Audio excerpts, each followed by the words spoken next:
ہم ان سے پوچھتے ہیں جنہوں نے یہ معاشرہ تشکیل کیا ہے ملک پاکستان کے نام پہ۔ اس زمانے میں ممالک تو نہیں تھے نا، وہ معاشرہ ایک جھنڈے کے نیچے تھے، صحیح، اور جو بھی سب کچھ تھا وہ ایک جھنڈے کے نیچے تھا۔ یہ معاشرہ آج 54 جھنڈوں کے نیچے ہے، جسے ہم اسلامی معاشرہ کہتے ہیں۔ ٹھیک ہے، پہلے ہی اس پہ سوال اٹھ سکتا کہ ٹھیک ہے، اگر آپ انہیں 55 صوبے کہتے ہیں اور 54 گورنر اس کے ہوتے ہیں ایک خلافت کے اندر، تو اچھی بات تھی، ریلیٹیبلٹی ہوتی۔ اب یہ کیا ہے کہ یہ 54 ممالک سوورن ہیں اور مستغنی ہیں دوسرے ممالک سے، صحیح، یعنی یہ ایک ہمارا نہیں، 54 عمارتیں، یعنی 54 امراء، صحیح، 54 گورنرز، اب 54 لیڈرز اور 54 خلیفے نہ بھی ہوں لیکن 54 لیڈرز ہیں جو اپنے فیصلوں میں اپنی خواص اور عوام کے ساتھ دوسروں کو کھاتے میں رکھتے بھی ہیں۔ یہ ایک مسئلہ ہے، آ گیا، پیش ہو گیا۔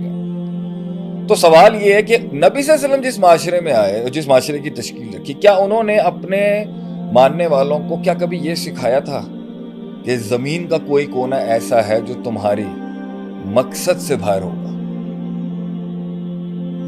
وہ کونا مقصد میں نہیں ہوگا۔ کیا نبی صلی اللہ علیہ وسلم کے مقصد اور پرسپیکٹیو اور پرپس کے اندر کوئی ایسی فکر تھی کہ تم نے بس یہاں تک رہنا ہے اور اس سے آگے نہیں جانا؟ تو وہ جو پورا تحرک ان میں پیدا کیا جائے گا اب 23 سال کی تعلیم و تربیت میں، کیا اس میں نبی صلی اللہ علیہ وسلم نے اس بات کا اختیار رکھا تھا کہ میں نے پلیسمنٹ اپنی ایجوکیشن اور ایکیڈیمکس اور معاشرے کی ایسے رکھنی ہے کہ ان میں نے وہ بنیادیں رکھنی ہیں جو انہیں ان دو شہروں میں ٹکنے نہ دیں؟ کچھ ایسا انسٹیگیٹر رکھنا پڑے گا نا جو بڑھے گا آگے، اور کچھ ایسا انسٹیگیٹر بھی رکھنا پڑے گا یہ واپس سیٹل بھی ہو سکے، اور اگر انہیں دوسرے ممالک میں بھی سیٹل ہونا پڑ جائے تو مقصد اتنا بڑا ہو جس کے تحت یہ ہر جگہ چلے جائے۔ اس مقصد نے ان کے وطن چھڑوائے، اس مقصد نے ان کی ہجرتیں کروائی، اس مقصد نے ان کو دروازوں پہ لا کے کھڑا کر دیا بڑی بڑی سلطنتوں۔ آپ کی بنیادی تعلیمی آپ کو 4 صوبوں تک، ہر ملک، یہ 54 ممالک کی مشکل ہے، مجھے پتا ہے آپ بھی گھبرائیں گے یہ بات کہتے ہوئے، لیکن میں تو کہہ دوں گا اس میں آپ کے 54 ممالک اپنے ممالک کے اندر یہ تربیت اور تعلیم میں حصہ رکھتے ہیں کہ بس یہی ہے اور اس سے آگے کچھ نہیں ہو سکتا۔ اس کے آگے یونائٹڈ نیشنز ہیں، اس کے آگے افہام و تفہیم ہے، اس کے آگے ڈر ہے، اس کے آگے امریکہ ہے، اور اس کے آگے ہم ساری لوگوں کی گدیوں کے مفادات ہیں۔ تو اس معاشرے کی بنیاد میں ہی ایسا عیب اور نقص ہے جس کے اندر ایک ٹوٹیلرین کے اندر ایک پورے معاشرے کا تحرک آپ موقوف کر دیتے ہیں اس کی بنیادی تعلیم میں ہی۔ تو وہ تحرک کیسے کمال تک پہنچے؟ صحابہ تو نبی صلی اللہ علیہ وسلم کے جانے کے بعد رکے نہیں میرے بھائی۔ صحابہ نہ انڈونیشیا جانے تک رکے، نہ رشیا جانے تک رکے، نہ پورچگل، وہ تو رکے ہی نہیں۔ اس حد تک کہ ان کی زندگیوں کے بعد ان کے بعد والے ہیں وہ بھی نہیں رکے، وہ قوم رکی نہیں، نہ بڑھانے تک رکی، نہ ریٹین کرنے تک رکی، نہ سسٹین کرنے تک رکی۔ ان کی پولیٹیکل فیبرک تو نہیں رکا کہیں پر،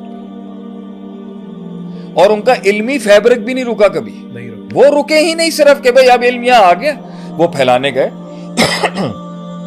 اچھا، جدھر وہاں پر علمی فیبرک کو ضرورت پڑتی فتوے کی وہ پہنچ جاتے، یعنی کانکررز کہیں کانکر کرتے اور وہاں پرابلم آتی تو ان کو سلوشن پرووائڈنگ چاہیے ہوتی علماء سے، تو وہ عالم کو بھی انہینس کر رہے ہوتے تھے۔ انہوں نے اپنے معاشرے کے کسی جز کے گروتھ کو نہیں روکا، کیونکہ وہ پورا معاشرہ ریپلیکیٹ کرتے تھے اگلوں کے معاشرے میں، اور پھر وہاں خیر شر رکھتے تھے کہ کتنا ان کے معاشرے کا ایکیومولیٹ کرنا ہے اور کتنا اکوموڈیٹ نہیں کرنا، اور پھر اپنی بیس وہاں پہ اسٹیبلش کرتے تھے۔ ایسے تو اسلام پھیلا۔ تو ہر جگہ کے اوپر جب یہ پوری ٹرانزیشن انہوں نے ریپلیکیٹ کرنی ہوتی تھی، ان کو اس معاشرے کی ٹاپ گنز چاہیے ہوتی تھی، جو انٹلیکچوئل بینچ ہوتی تھی، وہ آ کے وہیں کرتے تھے۔ تو لیڈر بنانے والی فیکٹری بھی ختم نہیں ہوتی تھی، عالم بنانے والی فیکٹری بھی ختم نہیں ہوتی تھی، اور کانکرنگ کرنے والی فیکٹری بھی ختم نہیں ہوتی تھی کبھی۔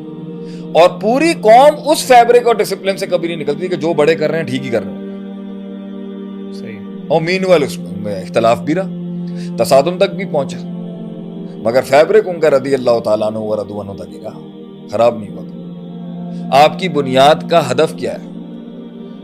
مسلمان کے مقصدیت کے اندر انفرادی طور پہ تو ہو سکتا ہے کہ بھائی وہ نماز پڑھے گا، روزہ رکھے گا، حج کرے گا، زکوٰۃ دے گا، جتنی نیکی فاتقوا اللہ ما استطعتم کے تحت، فاتقوا اللہ ما استطعتم کے تحت اس نے رکھنی ہے وہ کرے گا۔ لا یکلف اللہ نفسا الا وسعہا، یہ انفرادی تو ہو سکتی ہے، اجتماعی کیسے ہو سکتی ہے؟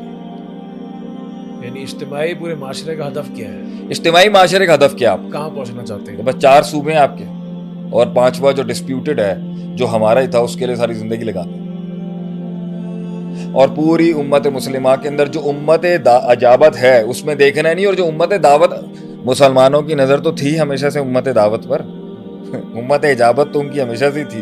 صحیح. تو مسلمانی قیادت اور مسلمانی اسلامی معاشرے کی نظر کیسے ہو سکتا ہے غیر مسلم معاشرے پر نہ ہو؟ ہر لحاظ سے نظر ہوگی، کانکر کرنے کے لحاظ سے بھی نظر ہوگی، اصلاح کے لیے اصلاح کے لیے بھی نظر ہوگی، حقوق کی تحریک چلانے کے لیے بھی نظر ہوگی، اور سیکھنے کی بھی نظر ہوگی. سیکھنے کے لیے سیکھنے کی نظر تھی تو آپ سیکھا ہے ہم نے سیکھا ہے انہوں نے. نبی صلی اللہ علیہ وسلم جب وہ معاشرت چھوٹی سی مکے میں تھی تو اسی دور کے اندر مکے مدینے کے اندر کہہ رہے تھے جاؤ سیرین لینگویج سیکھو، ان سے دیکھو وہ کیا کر رہے ہیں، کیا حساب کتاب ہے. یہ تو چل رہا تھا. اس معاشرت میں تعصب تھا ہی نہیں، ان کو بس یہ پتا تھا کہ وہ جنرل فیبرک اور ڈیپ کور ویلیوز اگر ٹھیک ہیں تو تسلسل کے اندر جو مسئلے ہوں گے وہ اللہ سے پوچھ کے اجتہاد کرتے کرتے چل جائیں.